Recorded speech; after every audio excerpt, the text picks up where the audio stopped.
ตัวนี้เฮางงเนาะสัญลักษณ์ที่เขาเจ้าเฮ็ดนี่จักเขาหมายความว่าจังใด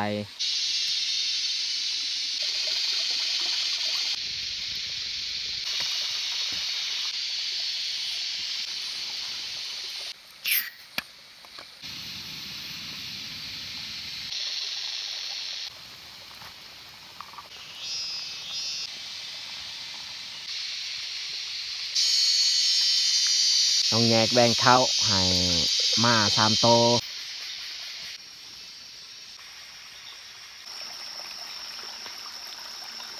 ไปนอนเสียงแบบว่ามันฮ้องมันคูให้เฮา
กราบสบายดีเบิร์ดสู่ผู้สู่คนที่เขามาเบิ่งมาชมซองของเฮาสำหรับคืนนี้ข่อยกสิพาน้องแยกมานอนป่าคือเฮานอนกับบริเวณนี้แหละบริเวณนี้ก็เป็นบริเวณที่ข้าเจ้ามาพักในวันก่อนๆเขาเห็นข้าเจ้าดังไฟไหม้ๆสงสัย2-3 มื้อที่แล้วข้าเจ้ามาใช้ชีวิตอยู่นี้สงสัยนายพรานที่เอาหากินเขามาพักถอนอยู่นี้แล้วเฮาสิบ่ว่าระยะห่างมาแต่ทุกคนติดตามเบิ่งว่าเฮามีการเคลื่อนไหวแบบใดสำหรับค่ำคืนนี้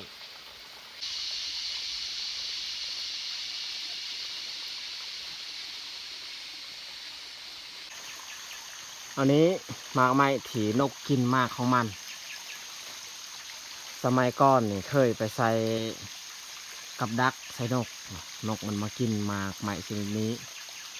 แต่ว่าตอนนี้นี่ยังบ่ทันสุกเดือน6ท้ายเดือน6หรือว่าต้นเดือน7พอดีสุกจนฮอดเดือน8มันจึงอันโดนลงเบิดหรือว่านกเอาไปกิน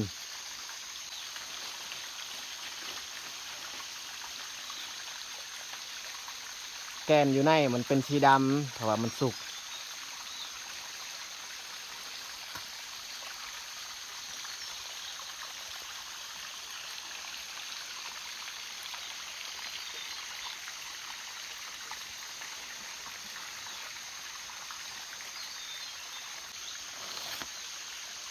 อันนี้ก็ฮอดเดือน6เดือน7ก็มีคนมาใส่กับดักไว้ต้นมันก็จะสิ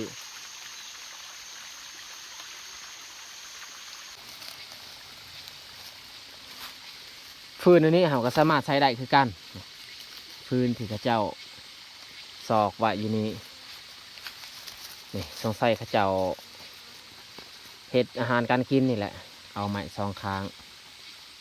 มาตอกใส่ตัวนี้เฮางงเนาะสัญลักษณ์ที่ข้าเจ้าเฮ็ดนี่จักเขาหมายความว่าจังใด เขาเสียบไว้ใกล้อันนั้นบอนเขาเจ้าดังไฟนี่แต่ก็น่าจะบ่มีปัญหาดอกเขามานอนอีกคืนนี้ลองมาใส่ชีวิตอยู่นี่อีก1 คืนก่อนอื่นหมดเนี่ยเขาสิซอกฟืนต่ออีกซอกฟืนต่อแล้วก็มาดังไฟเพราะว่าช่วงแรงๆแบบนี้นี่มียุง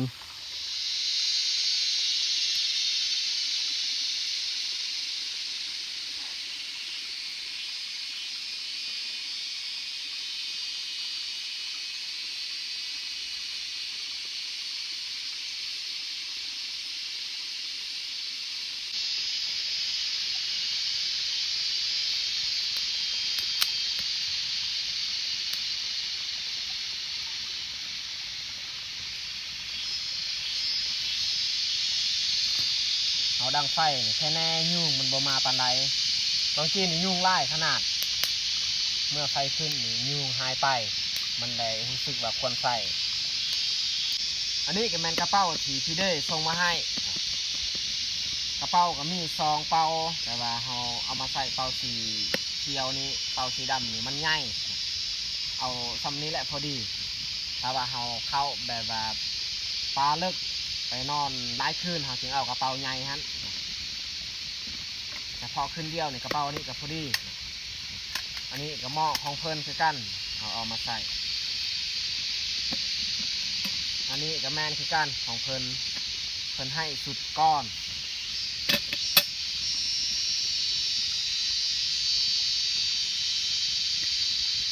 ฟองแก๊ส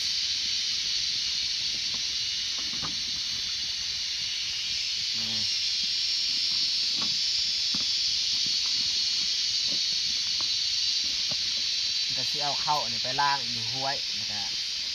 ต้มเข้าไปก่อนส่วนของกินแมนเขาจะใส่ด้วยกระป๋องแก๊สชนิด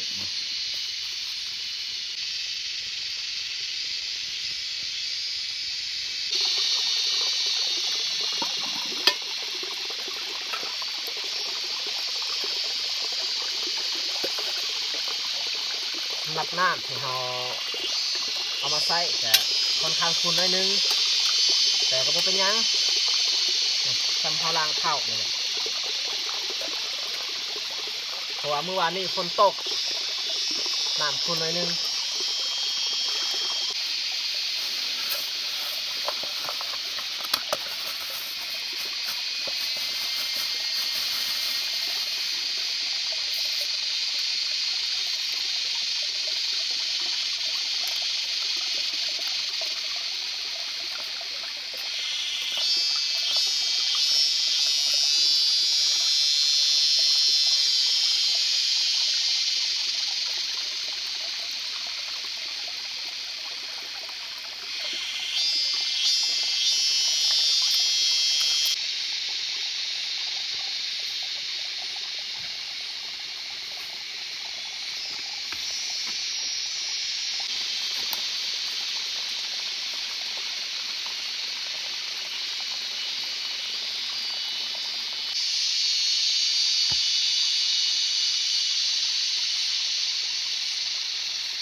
และในขณะที่เราต้มข้าวเนี่ยเราสิเอาเต้นมากางไว้อยู่นี้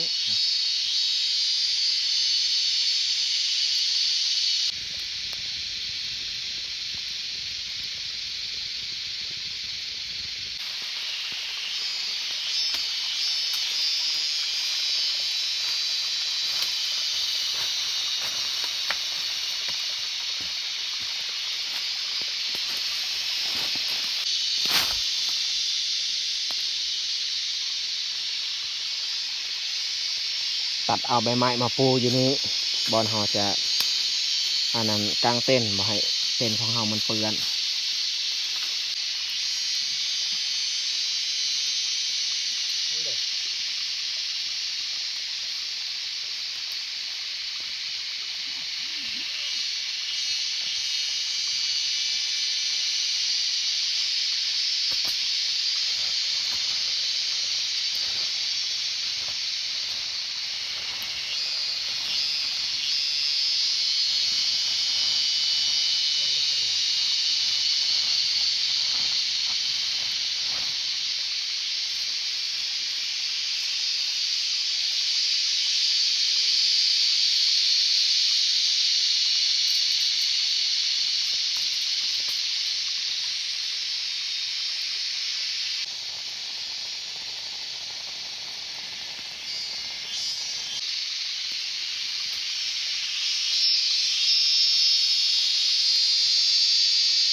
ตรงนี้แหละเขาตั้งไว้แต่ว่าเขาตั้งใกล้ไฟนี่จะบุมีบอลกินข้าวอีกเพราะว่าหน้าเต้นเขาที่นั่งกินข้าวจะหน่อยเลยปลาไว้อยู่นี้ข้าวที่เขาต้มก็สุกแล้วเขาต้องเอาหม้อขึ้นเทิงเพราะว่าอยู่นี่มีไฟที่เขาซุ่มส่วนของกินนี่เขาสิต้มใส่หม้ออันนี้ให้กิน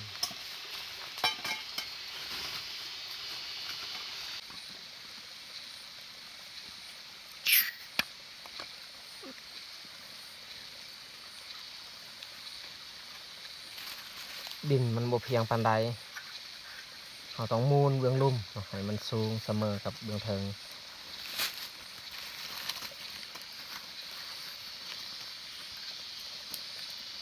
ตัวนี้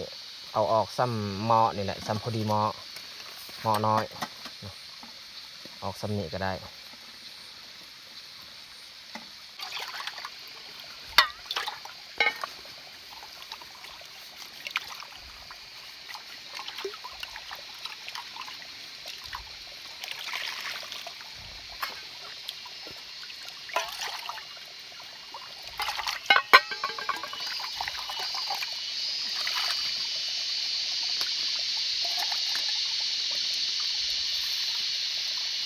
อันนี้แหมนเกลือกับแป้งนัว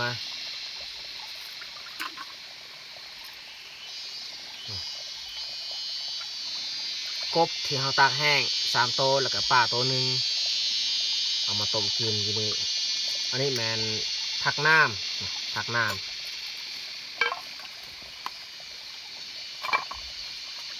แล้วก็มีผักบัวผักเพชรอันนี้เราล้างก่อนล้างบ่ให้มันกินควันไฟ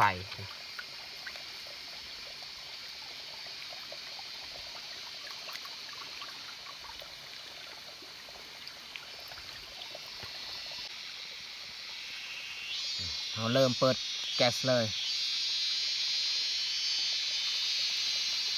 เปิดค่อยๆแล้วก็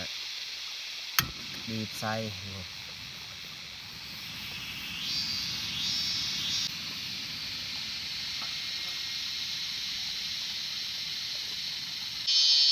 ลำแรกแมนเราใส่หัวซิงไข่ไปก่อนเราต้มใส่หม้อนี่ฟดไว้ขนาดเพราะว่าไฟมันแห้งกว่าไฟที่เราใส่ด้วยฟืน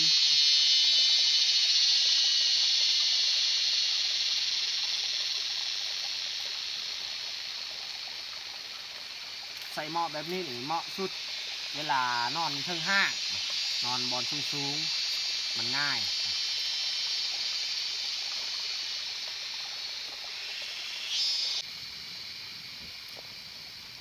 ปลาบิไปก้อนหรือว่ากบผ่าให้น้ำฟดแล้วจึงค่อยใส่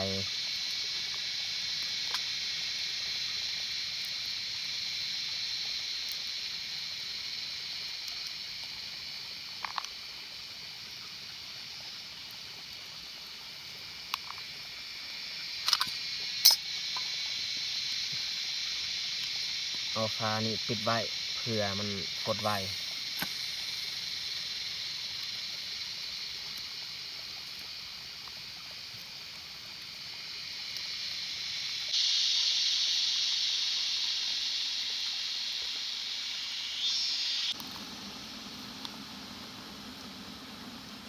เอาเพชรตัดเครื่อง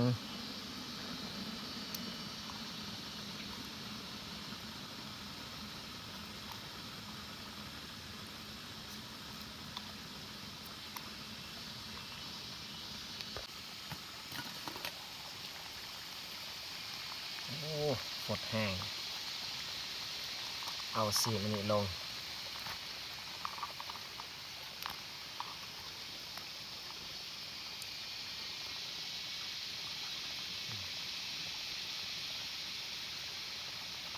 ใส่มะเพชรอีก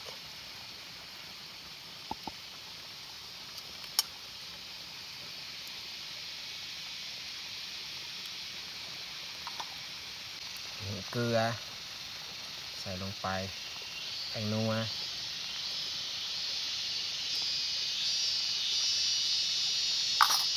ส่วนผักนี่จะน้อยใส่น้ำลังเพราะว่าปลากับกบหันมันตากแห้งมันจะแข็งน้อยนึงเราต้องต้มโดนแน่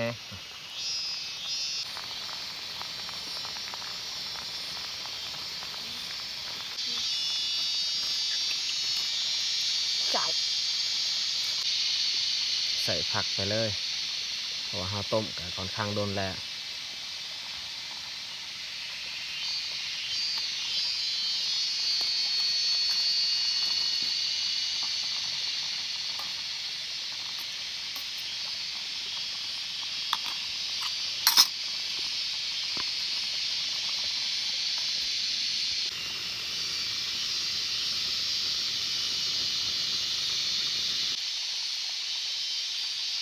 สุกเรียบร้อยเอาปิดแล้วเอาแก๊สปิดไว้ก่อน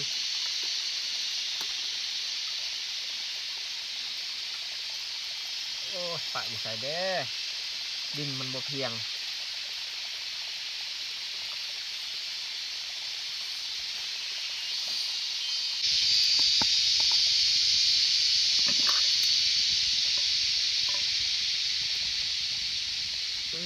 ข้าวพอดีสุก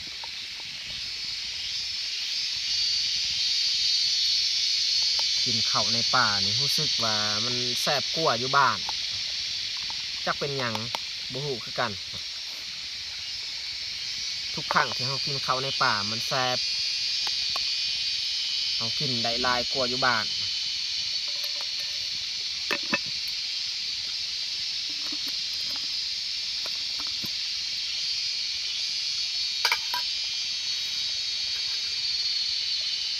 เอาอันนี้ออกก่อน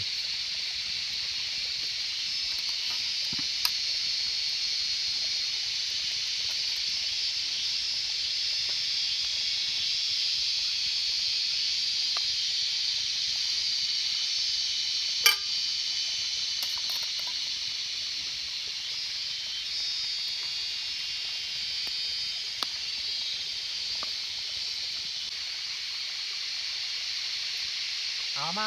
ทุกคนมากินข้าวแลกน้ำกัน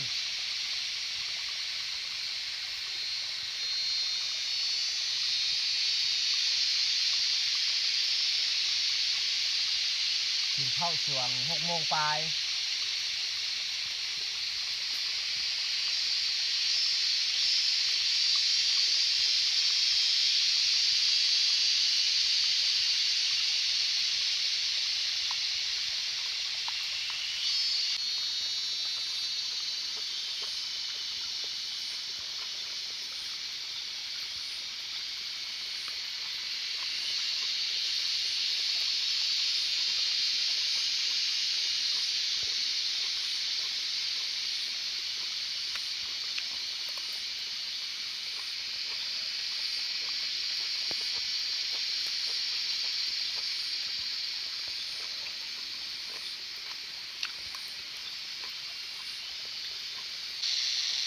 ส่วนมาเนี่ยจะน้อยเขาเลี้ยงกินเขาแล้วจึงเขาเลี้ยงเขามานอนที่พักที่คนมานอนข้างก้อนบ่ฮู้ว่ามันมียังจะเกิดขึ้นสำหรับที่นี่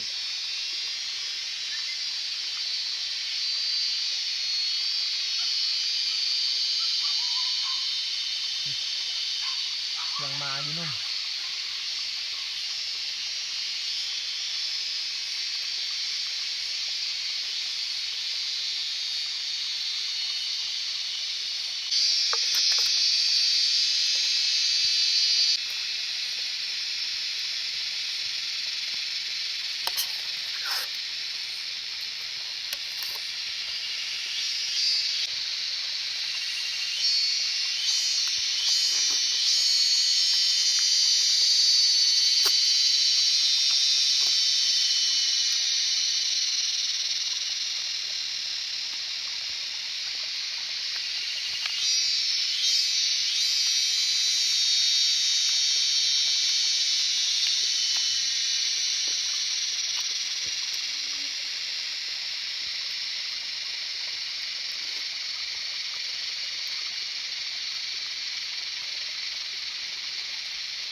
กินข้าวอิ่ม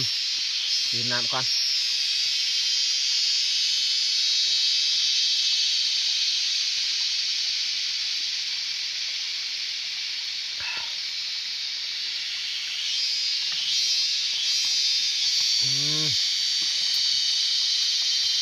เต็มทีเลย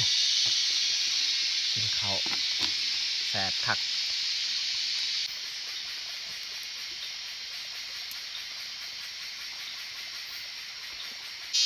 น้องแยกแบ่งข้าวให้มา3 โตเขาเลี้ยงต่างหากถ้าว่าเขาเลี้ยงบอนเดียวยันว่าเขาญาติกันกินหรือว่าเขากัดกัน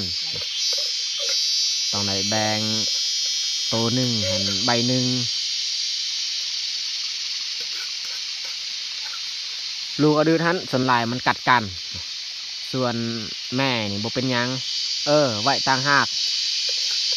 ให้อดื้อมากินผักนี้อีก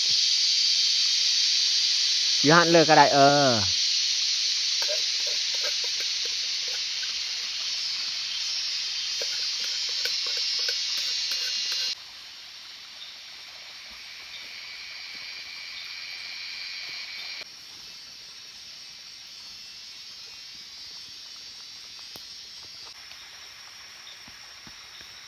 ตอนนี้บรรยากาศก็มืดแล้วมีแต่เฮาสิไต่ไฟเลย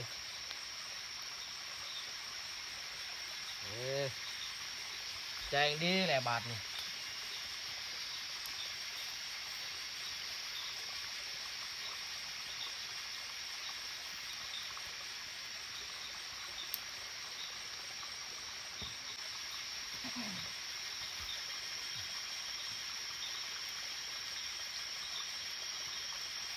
บ่ฮู้ว่าแม่งยังสิมันห้องติ๊กติ๊กติ๊กถ้าว่าท่านได้ฮู้ก็สามารถคอมเมนต์บอกในใต้คลิปค่อยนี่บ่ฮู้เลยแม่งสิห้องติ๊กติ๊กจะเคินว่าแม่งยัง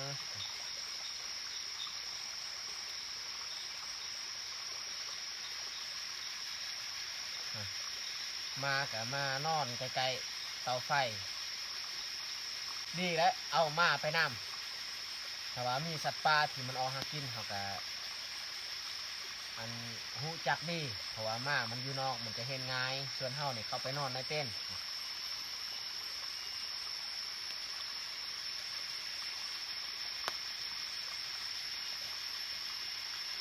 หนังชมบรรยากาศช่วงใกล้ชิมืด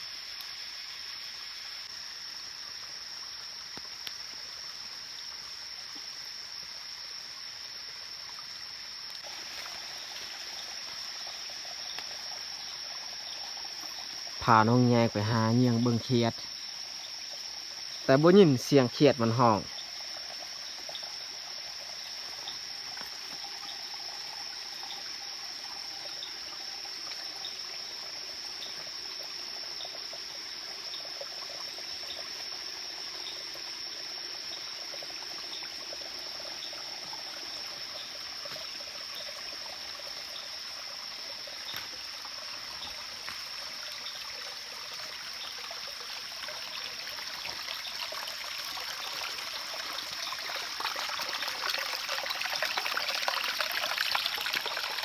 ถ้าว่ามีเขียดเนี่ยมันจับตามทีนนี่แหละเนาะ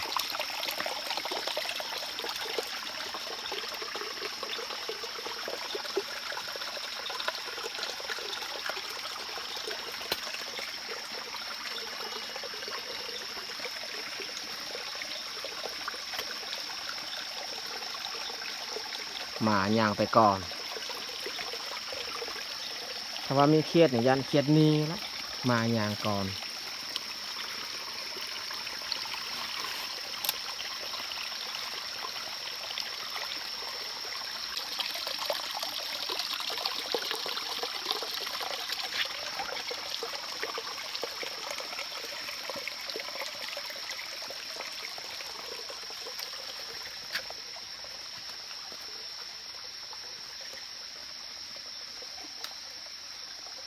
บ่เห็นเลยเขียดสงสัยบ่มีเขียดห่วยที่เฮามานอนอันนี้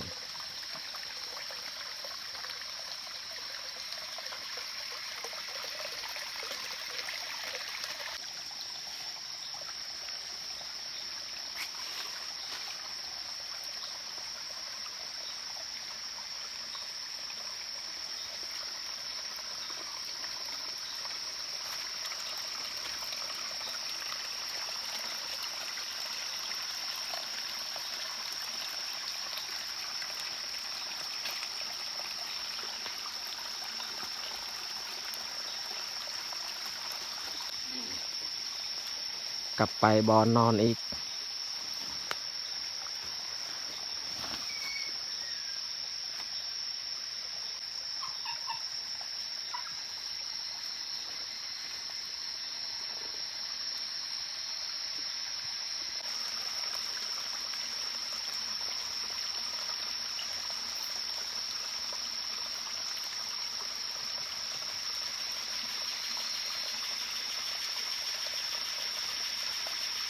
ยังเบิ่งเครียดก็บ่ได้ซ้ำ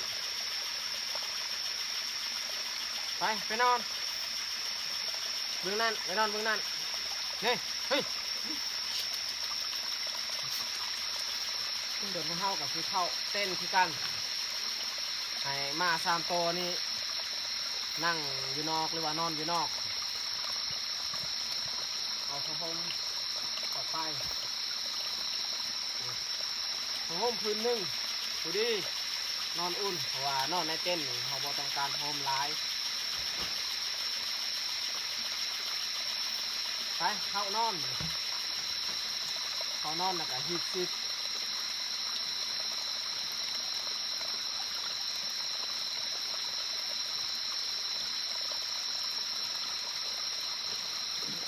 เดือดอยู่นอกและเดือด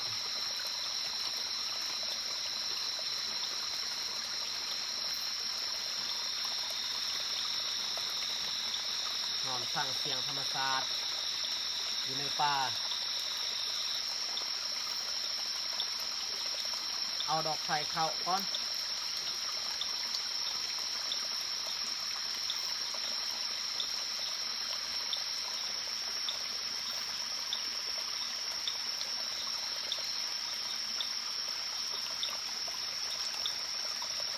ซุ่มไฟไว้ให้อดืดนอนอุ่นมันนอนใกล้ๆเตาไฟ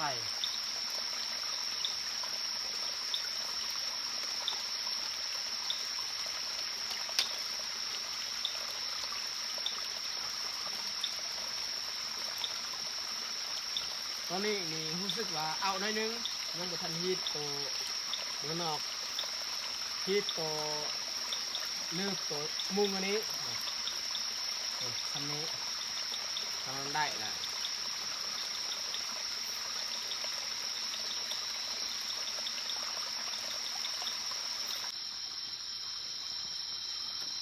เบื้องนี้กันแต่มุงเบื้องนั้นคือกันจงไว้บ่ให้มันเอา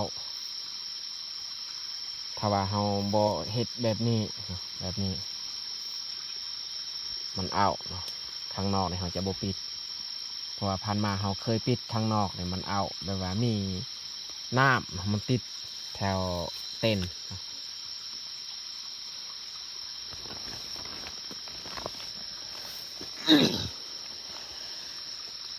2 คนนอนพอดีเขาเข้าไปในเต็นท์รู้สึกว่าอุ่นดีนอนเต้นนี่บ่รู้สึกหนาวเลยแต่ละเทื่อเฮานอนอุ่นตลอดถ้าว่าเฮานอนอยู่ห้วยนะมันเย็นน้อยนึงก็คือมันเย็นเบืองอันนั้นหินทรายเนาะมันเย็นถ้าว่าช่วงฤดูหนาวถ้าว่าช่วงฤดูร้อนนี่บ่รู้สึกหนาวเนาะ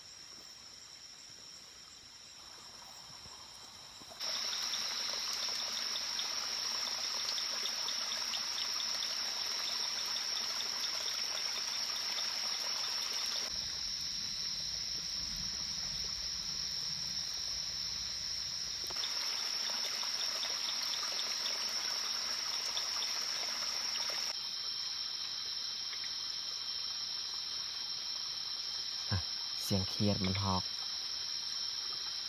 ส่วนเขาไปเหยียงเมื่อกี้นี่บ่เห็น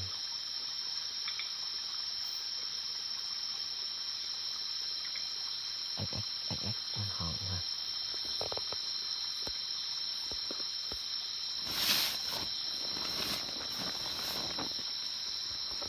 นอนในเต็นท์นี่แบบว่าเฮารู้สึกว่า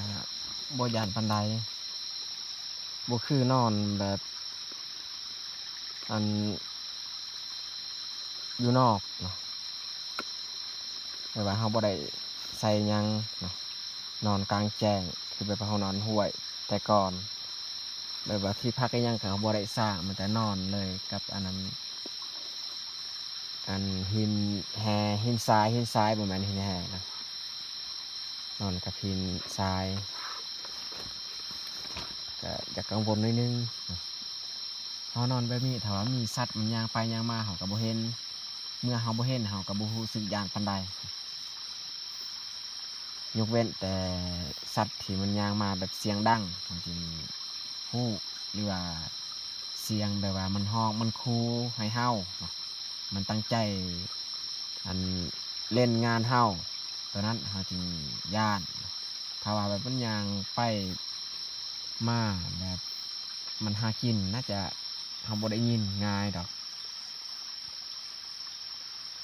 แล้วก็อีกอย่างก็นอนในเต็นท์รู้สึกว่าปลอดภัยจากแมลงที่มีพิษหรือว่างูต่างๆ